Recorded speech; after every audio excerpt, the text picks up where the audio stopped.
Hello, me and Dr. Cook are very happy to present the story of little Emma. But as you can also see from the title, there are many other people involved in her story. Emma was born in August last year in a hospital in South Estonia, and she had a vesicular rash or blistering visible on the limbs at birth. So she was referred to the pediatric intensive care unit of the Tartu University Hospital for further treatment and diagnostic evaluation. There was a clinical suspicion of epidermolysis bullosa, and I'm very happy to say that our Center of Clinical Genetics confirmed the diagnosis on the 5th day of her life. We could identify pathogenic variants in the COL7A1 gene, which is the cause of dystrophic epidermolysis bullosa, or DEB. What kind of a disease is it? It is a group of hereditary skin diseases, which has 4 major subtypes. 70% is EB simplex, 5 to 20% junctional EB, up to 25% dystrophic EB. This is what Emma has, and less than 1% of cases are made up by Kindle syndrome. There are more than 20 genes causing these 4 subtypes.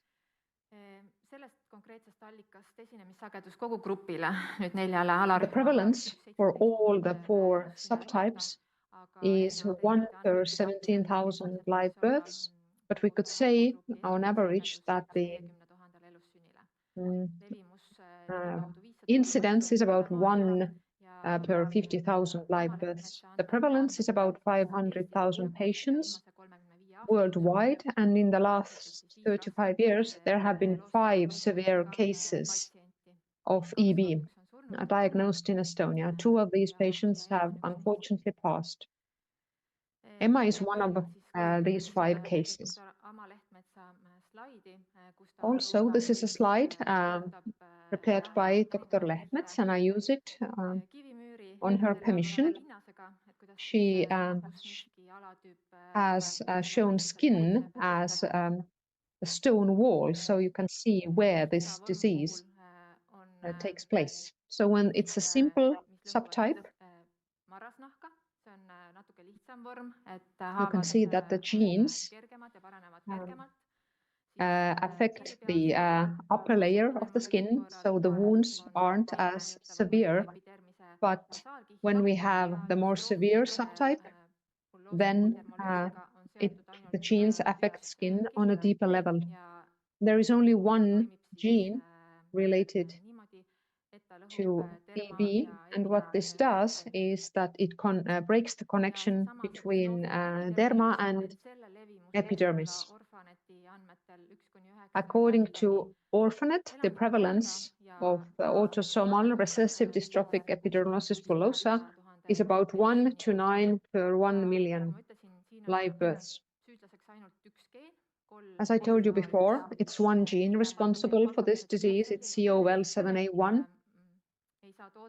The pathogenic variants of this gene lead to impaired synthesis of the type 7 collagen. This means that this is the protein which is essential for the formation of anchoring fibrils.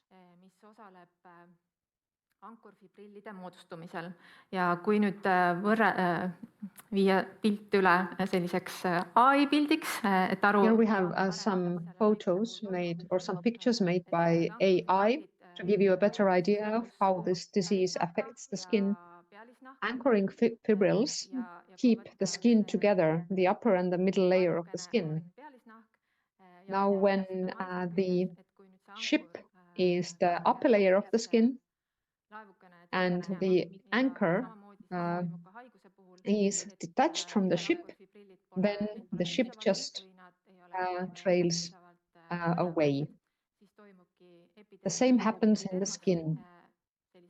In the skin, dermal epidermal separation occurs, This occurs as a result of a mechanical trauma. There are blisters of the skin and mucous membranes. There can be extensive scarring and deformities. These children are also known as butterfly children because their skin is as fragile as butterflies' wings. This disease also affects other organ systems.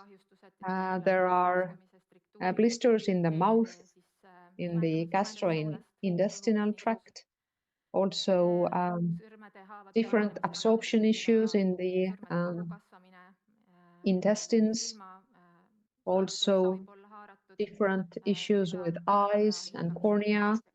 Also, it affects heart and airways. In addition to different problems in organ systems, there are also practical problems. How to take care of the child, how to keep her safe, how to bathe her. How can we treat this disease? For a very long time, we only had symptomatic treatment, painkillers for children, also antibacterial treatment in the case of wound infection, also wound dressings. The Health Insurance Fund compensates wound dressings and adhesive removers in the amount of 90% of the cost if these are required. There are also novel treatments. There are 58 clinical trials ongoing. 13 of these are still in the recruitment stage. There are 3 different drugs available to patients: Filsubez, Sevaskin, and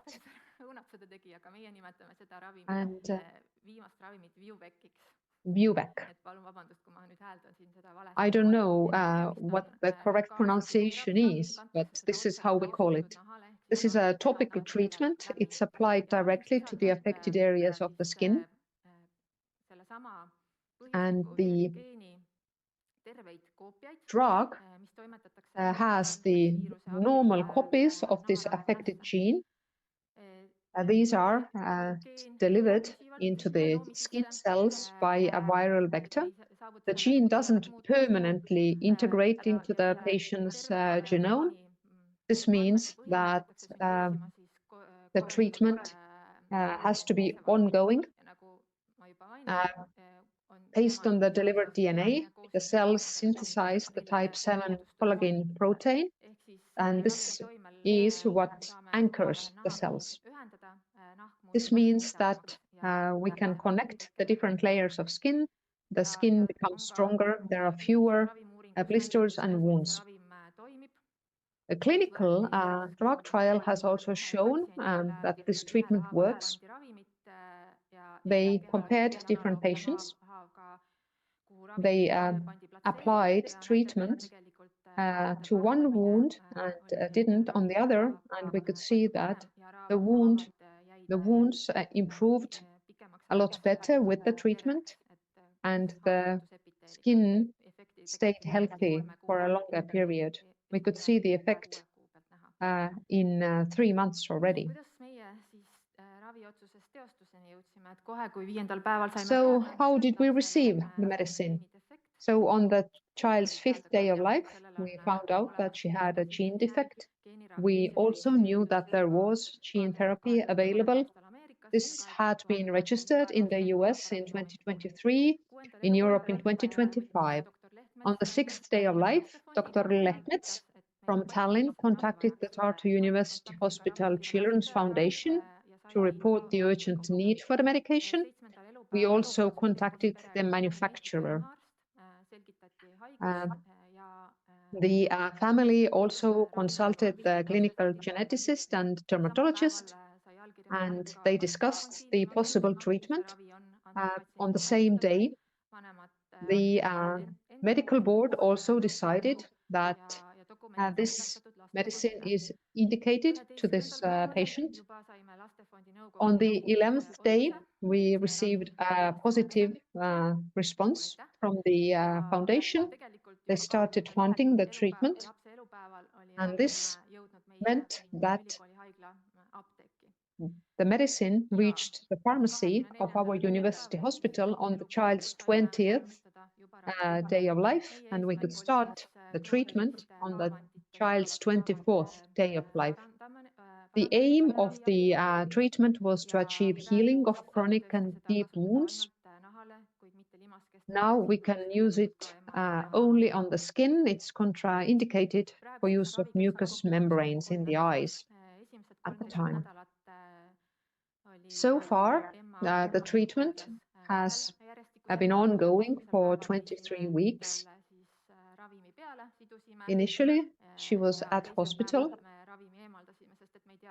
We applied the treatment on one day, and then we removed it on the second day. We didn't know how the skin reacted to the treatment. Then we found out that we could leave it on the skin for a week, which made our lives easier, and we could let the child go home.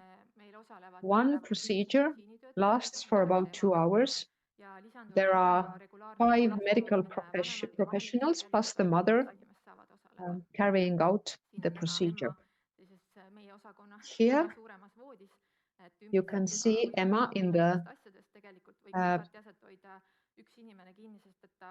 biggest bed that we have in our apartment. So we apply the medicine one limb at the time so that she can't hurt herself. Here you can see all the different things that we use. So basically it's like dressing a paper doll. We have to custom make all the dressings. Here you can see the effect of the medicine.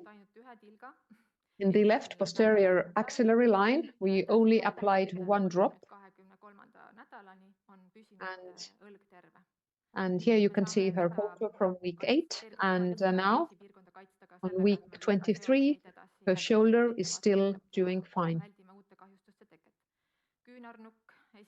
Here you can see her left elbow. You can see the picture from week 1.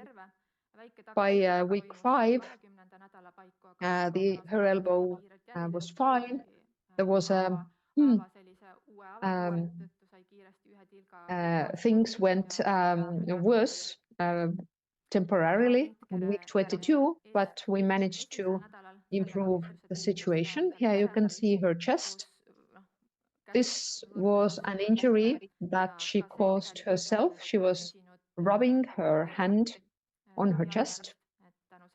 Here you can see the picture from week 20, and this wound is still doing fine now. And we have used different dressings to cover the wound. We have challenges during each dressing change. We try to determine the most effective methods. We try to tailor the shapes of dressings for different body parts. We can see that sometimes there are also new lesions. This is because the child grows, which means that she might rub some new wounds. We also try to make the procedure as comfortable for the child as possible. Luckily, she doesn't need a pain treatment to such an extent as she did in the beginning. So we are able to meet the challenges. What has improved? We can see that chronic wounds are healing, acute wounds are healing rapidly. We can see that there is a potential for home-based care. The child is pain-free and she is developing as a normal child.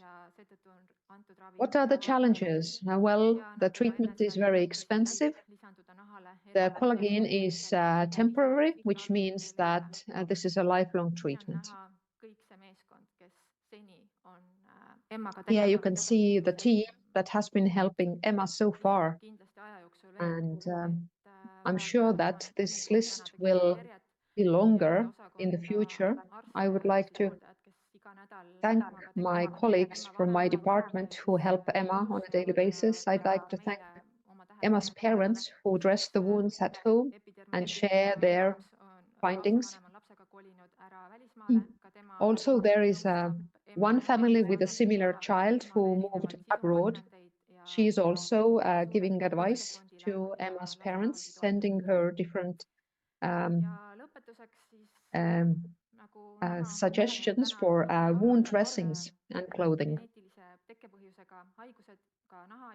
We have seen today that genodermatosis require precise clinical and genetic diagnosis. This helps us to treat the disease. Early intervention is critical to mitigate long-term systemic complication. Thank you. Thank you. Are there any questions from the audience? Then a question online. When looking at Emma's story from the point of view of cooperation, then what surprised you the most? Or what was the most memorable moment?